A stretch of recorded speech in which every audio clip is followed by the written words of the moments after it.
Hello everyone, welcome to YouTube channel study with Sapne Singh. Friends, आज हम यहाँ पे कार्य शक्ति और ऊर्जा के पार्ट 2 में बात करने वाले हैं गतिज ऊर्जा से संबंधित कुछ इंपॉर्टेंट न्यूमेरिकल के बारे में। और यह वीडियो आप लोगों के लिए आने वाले कोई भी रेलवे एग्जाम हो, जैसे NTPC railway group D technician, LP, JE, कोई भी एग्जाम हो, यहाँ पर अगर आपको यहाँ पे कार्य शक्ति ऊर्जा से कुछ क्वेश्चन मिलेंगे तो ये आपका वीडियो काफ़ी इंपॉर्टेंट रहेगा।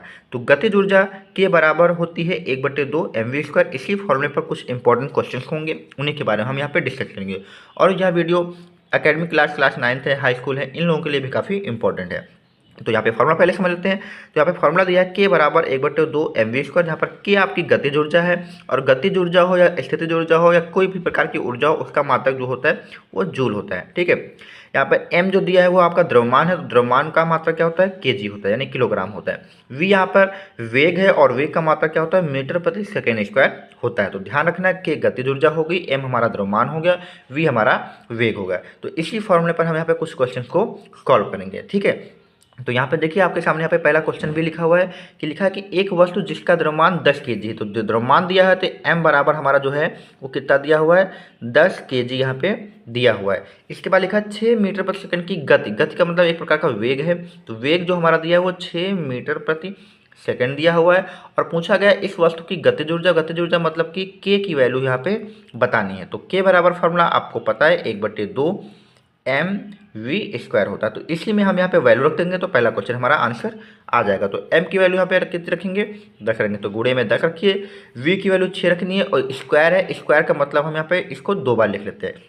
चाहे तो आप 6 का स्क्वायर करिए 36 आएगा, या फिर इस वैल्यू को हम 2 बार लिख लेते हैं। तो यहाँ पे 2 से काटिए, ये 3 कट जाएगा, और 6 त्रिक 18, 18 का 10 से गुणा कराएंगे तो 80 आ जाएगा। तो 18 दहम 180 हो जाएगा। यही आपका 180 जूल आंसर आपका आ जाएगा। तो पहले क्वेश्चन का आंसर 180 जूल, ऑप्शन डी यहाँ पे दिया हुआ है, तो ये बिल्कुल सही हो जाएगा। तो इसी प्रकार से हमको सारे क्वेश्चन को सॉल्व करना है। ठीक है, ये क्वेश्चन हमने समझ लिया है। अगला क्वेश्चन हम देखते हैं।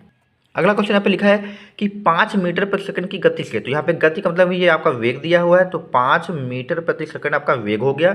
इसके बाद लिखा है कि 22 kg वजन वाले, तो यहाँ पे 22 kg आपका द्रव्यमान हो गया, तो ये आप 22 kg यहाँ पे द्रव्यमान लिख लीजिए। बोला गया वाले वस्तु की गतिज ऊर्जा, मतलब हमें k की वैल्यू बतानी है। तो k बराबर वही फॉर्मूला रहेगा, k बराबर 1/2 m का मान हम 22 रखेंगे, v की वैल्यू हम यहाँ पे 2 बार लिख लेते हैं। ठीक है, तो 2 से आपका 22 कटेगा तो 11 आएगा, और इन दोनों को गुणा कराएंगे तो 11 और ये 5 25 हो जाएगा। तो 11 का 25 से गुणा करेंगे तो 11 5 55, 11 दूना 22, और ये 5 हमारे यहाँ से लाएंगे तो 275 जूल। तो यहाँ पे ऑप्शन ए सही हो जाएगा। कुछ नहीं है, पहले जैसे ही सवाल है, यहाँ पे आपका वेग दिया हुआ है और द्रव्यमान दिया है, इनकी वैल्यू रख के हम यहाँ पे गतिज ऊर्जा निकाल सकते हैं। तो ये तो हमारे बेसिक क्वेश्चन होंगे। अब हम कुछ ऐसे क्वेश्चन देखेंगे जिनमें कुछ ना कुछ बदलाव होगा। ठीक है, चलिए हम उनको भी आगे हम देखते हैं। तीसरा क्वेश्चन यहाँ पे लिखा है कि किसी वस्तु की गतिज ऊर्जा 120 जूल है। तो इस बार जो सवाल है उसमें गतिज ऊर्जा यानी के बराबर हमारा 120 जूल दिया हुआ है। फिर बोला गया इसका द्रव्यमान, द्रव्यमान का मतलब m बराबर आपका 15 kg दिया हुआ है, और आपसे वस्तु का वेग यानी v की वैल्यू आपसे पूछी गई है।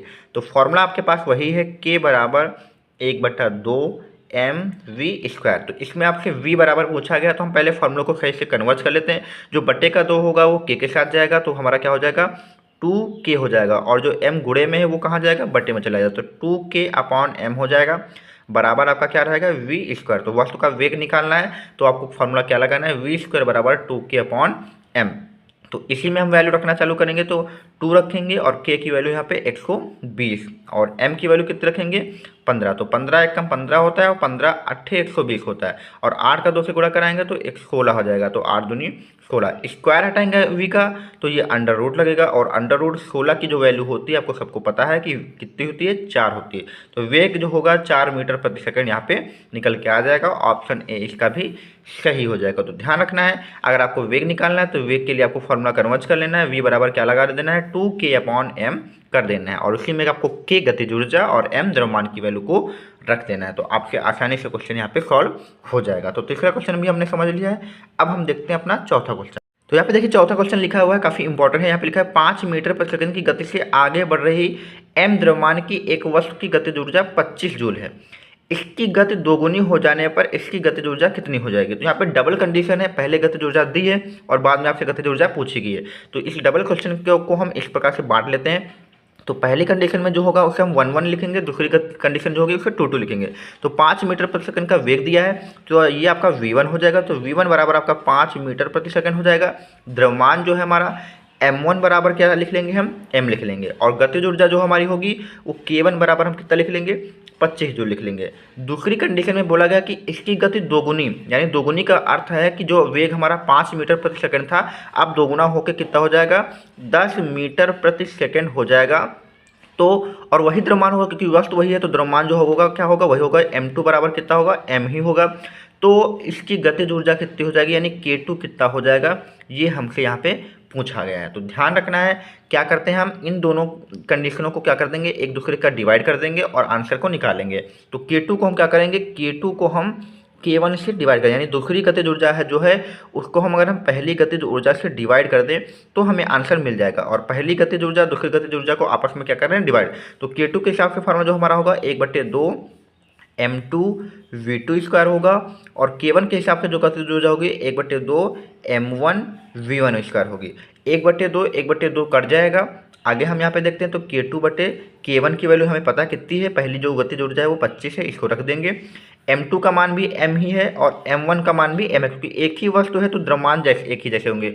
और v2 की वैल्यू यहाँ पे क्या रखना है, 10 रखना है, यानी 10 का स्क्वायर लेना है। और नीचे यहाँ पे v1 की वैल्यू कितनी रखनी है, 5 लेना है, यानी 5 का स्क्वायर लेना है। ठीक है, अब यहाँ पे देखिए k2/25 हमारा है, और यहाँ पर m से m कट जाएगा, 10 का स्क्वायर 100 आएगा और 5 का स्क्वायर 25 आएगा, और 25 को 100 से काटिए तो 25 चक्कू 100, और ये बटे का जो 25 है वो गुणे में जाएगा तो गुणा हो जाएगा। तो k2 बराबर क्या हो जाएगा, 25 चक्कू 100 हो जाएगा, यानी जो गतिज ऊर्जा हो जाएगी वो 4 गुना हो जाएगी। यानी पहले 25 जूल थी, अब वो कितनी हो जाएगी, 100 जूल हो जाएगी। यानी कहने का मतलब है, यहाँ पे एक इंपॉर्टेंट पॉइंट यहाँ पे आपको याद रखना है, अगर हम यहाँ पे गतिज ऊर्जा की बात करें, अगर हम यहाँ पे वेग को हम क्या करेंगे, दोगुना करेंगे, तो जो हमारी गतिज ऊर्जा यानी काइनेटिक एनर्जी है वो कितनी हो जाएगी, वो 4 गुना हो जाएगी। ये आपका याद रखना है। इस प्रकार का क्वेश्चन है तो आपको लगाना ही नहीं है, ध्यान रखना है। अगर आपका वेग दोगुना होता है तो गतिज ऊर्जा कितनी कर देनी है, 4 गुना। अब देखिए यहाँ पे वस्तु का वेग कितना था, 5 मीटर प्रति सेकंड था, और गतिज ऊर्जा कितनी थी, 25 जूल। अब वेग दुगुना हो गया तो आपको डायरेक्ट बताना है 25 चक्कू 100। तो ये जो इतना मैंने किया है वो आपको करने की जरूरत ही नहीं है। तो ये आपको इस क्वेश्चन के हिसाब से समझ में आ गया कि जब भी आपका वेग दुगुना होगा गतिज ऊर्जा आपकी कितनी हो जाएगी, 4 गुना हो जाएगी। इस प्रकार के अगर कोई भी प्रश्न मिले, ओरली मिले, तो आपको हल नहीं करना है, बस आपको ऐसे ही कर लेना है। जब भी वेग दोगुना होगा गतिज ऊर्जा कितनी हो जाएगी, 4 गुना होगी। अगर आपका वेग 3 गुना होगा तो आप समझ जाइए कि 3 का स्क्वायर करेंगे कितना होगा, 9 गुना हो जाएगी। तो स्क्वायर का यहाँ पे सिस्टम चलता है, ध्यान रखना है। क्वेश्चन चौथा काफ़ी इंपॉर्टेंट था। तो यहाँ पे पांचवा क्वेश्चन लिखा है कि 800 किलोग्राम की एक कार द्वारा 5 मीटर प्रति सेकंड से 10 मीटर प्रति सेकंड वेग बढ़ाने में उसकी गतिज ऊर्जा में कितनी वृद्धि होगी। तो जब भी कोई ऐसा प्रश्न है जिसमें आपका वेग में परिवर्तन हो जाए और आपकी गतिज ऊर्जा में वृद्धि पूछी जाए, तो आपको फॉर्मूला यही लगाना है, डेल्टा के बराबर 1/2 v2 का स्क्वायर माइनस v1 का, यानी बाद वाला वेग का स्क्वायर माइनस पहले वाले वेग का स्क्वायर कर देंगे तो आपकी गतिज ऊर्जा। यहाँ पे हम v का स्क्वायर करते थे, यहाँ पे v की जगह पे दोनों वेगों का स्क्वायर करके क्या कर देंगे, माइनस कर देंगे। तो यहाँ पे देखिए 1/2 है, m की वैल्यू यहाँ पे कितनी 800 लेना है, और यहाँ पे v2 यानी v2 मतलब बाद वाला वेग 10 है, 10 का स्क्वायर लेना है। v1 हमारा पहले वाला वेग है, इसका यानी 5 का स्क्वायर लेना है।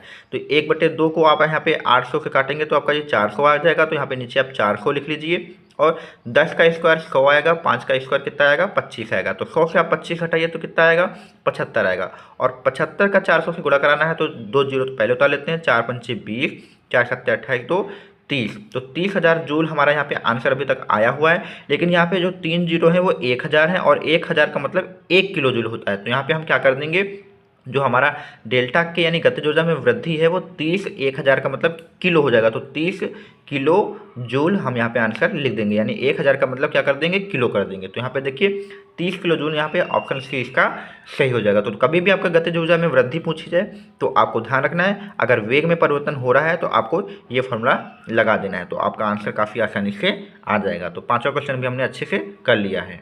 तो यहाँ पे देखिए क्वेश्चन नंबर 6 लिखा कि यदि एक साइकिल की गति दोगुनी हो जाए तो गतिज ऊर्जा कितनी हो जाएगी। तो मैंने आपको चौथा क्वेश्चन समझाया हुआ था, जब भी आपका वेग क्या हो जाए, वेग अगर आपका दोगुना हो जाए क्या हो जाए, 2 गुना हो जाए, तो गतिज ऊर्जा जो आपकी के है वो कितनी हो जाएगी, वो आपकी 4 गुना हो जाएगी। आपको सवाल करने की ज़रूरत ही नहीं है, ऑप्शन यहाँ पे ए इसका सही हो जाएगा। लेकिन अगर आप करना चाहें तो आप ऐसे कर सकते हैं कि मान लेते हैं कि जो पहले गतिज ऊर्जा है वो K1 है और उसका फॉर्मूला क्या होगा, 1/2 mv² होगा। अब दूसरी कंडीशन में जो गतिज ऊर्जा होगी उसे हम K2 कहेंगे और तब यहाँ पे जो 1/2 m और वेग का कहा गया है कि वेग जो है 2 गुना, पहले वेग कितना है v है, अब वेग हम कितना लेंगे 2v लेंगे, तो 2v का स्क्वायर करेंगे।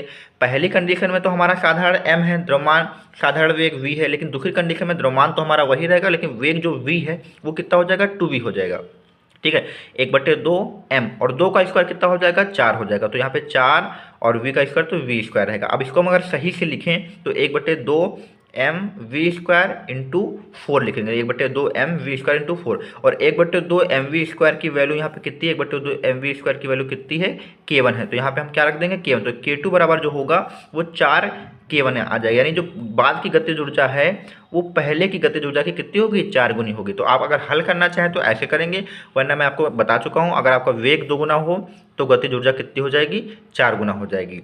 ठीक है, आप इसको फॉर्मूला की तरह बना सकते हैं कि के बराबर जो होगा वो n² होगा, यानी आपके अगर आपसे के n² यानी वेग का, यानी आपसे अगर कभी भी गतिज ऊर्जा पूछी जाए तो जो भी आपका वेग 2 गुना हो रहा है 3 गुना हो रहा है यहाँ पे स्क्वायर कर दीजिए, आपकी वैल्यू आ जाएगा। अगर कहा जाए कि आपके जो वेग है वो 5 गुना हो जाए तो आपका 5 का स्क्वायर कर दीजिए, तो आपकी गतिज ऊर्जा कितनी हो जाएगी 25 गुना हो जाएगी, यानी जो भी आपकी गतिज ऊर्जा आएगी वो स्क्वायर के रूप में आएगी। तो ये आपका जो क्वेश्चन था काफ़ी अच्छा क्वेश्चन था, आपको अच्छे से इसको याद रखना है। 7 नंबर क्वेश्चन में लिखा है कि 2 किलोग्राम द्रव्यमान वाली एक वस्तु है जो कि ऊपर की ओर 20 मीटर प्रति सेकंड के प्रारंभिक वेग से पूछी। तो प्रारंभिक वेग जो होता है उसे हम u से लिखते हैं और u बराबर कितना है 20 मीटर प्रति सेकंड है। ठीक है, ये हमारा प्रारंभिक वेग है और जब भी कोई वस्तु ऊपर फेंकी जाती है तो जो त्वरण होता है वो हमारा माइनस लिया जाता है, यानी वो जो त्वरण होता है वो एक जगह पे क्या हो जाता है जी के रूप में बदल जाता है और जी को हम माइनस में लगेगा, क्योंकि जब भी कोई वस्तु ऊपर फेंकी जाती है तो उसके जो त्वरण में है वो कमी आती है और कमी को हम किससे लिखते हैं माइनस से लिखते हैं। और यहाँ पे गुरुत्वीय त्वरण की बात होती है, क्योंकि ऊपर या नीचे जब भी कोई वस्तु फेंकी जाएगी तो वो गुरुत्वीय त्वरण के अधीन होगी। जब समांतर फेंकी जाएगी जमीन पर तो समान त्वरण होगा, लेकिन ऊपर और नीचे फेंकी जाएगी तो वो गुरुत्वीय त्वरण बन जाएगी, यानी जो हमारा ए होगा वो -g के बराबर होगा। 2 सेकंड बोला गया है तो हमारा जो टाइम है वो 2 सेकंड है, ये दिया हुआ है। 2 सेकंड बाद उसकी गतिज ऊर्जा, तो गतिज ऊर्जा हमें तभी पता चलेगी के बराबर 1/2 mv² और v जो हमारा होता है ये अंतिम वेग होता है। कौन सा वेग होता है, अंतिम वेग होता है। तो जो हमें अंतिम वेग पता चलेगा तभी हम गतिज ऊर्जा बता पाएंगे, यानी 2 सेकंड के बाद, यानी 2 सेकंड के बाद मतलब बाद ही वाली तो ऊर्जा पूछेगी, तो बाद वाली ऊर्जा तभी बता पाओगे जब बाद वाला वेग पता होगा। उसके लिए एक फार्मूला होता है v बराबर u - dt। माइनस क्यों किया गया, क्योंकि वस्तु ऊपर फेंकी गई है। तो यहाँ पर वेग अंतिम वेग निकालने के लिए आपको u की वैल्यू कितनी है 20 है, 20 रखिए और g का मान आप यहाँ पे क्या ले सकते हैं, g का मान साधारण वैल्यू के लिए आपको 9.8 या 10 ले सकते हो। हम यहाँ पे इसको 10 ले रहे हैं। ठीक है, g का मान कितना ले रहे हैं 10 ले रहे हैं और t की वैल्यू कितनी लेंगे, यहाँ पे हम 2 लेंगे, तो यहाँ पे 2 रख दीजिए। तो यहाँ पे हम क्या करेंगे 10 दूनी 20 हो जाएगा और ये भी 20 है, तो 20 से 20 घटाएंगे तो हमारा क्या आएगा 0, यानी जो गतिज ऊर्जा हमें निकालनी है 2 सेकंड बाद उसमें जो हमारा वेग है अंतिम वेग वो तो शून्य होगा। जब वेग ही नहीं होगा तो उसमें गतिज ऊर्जा क्या होगी, गतिज ऊर्जा कुछ नहीं होगी, वो यानी वो भी शून्य होगी।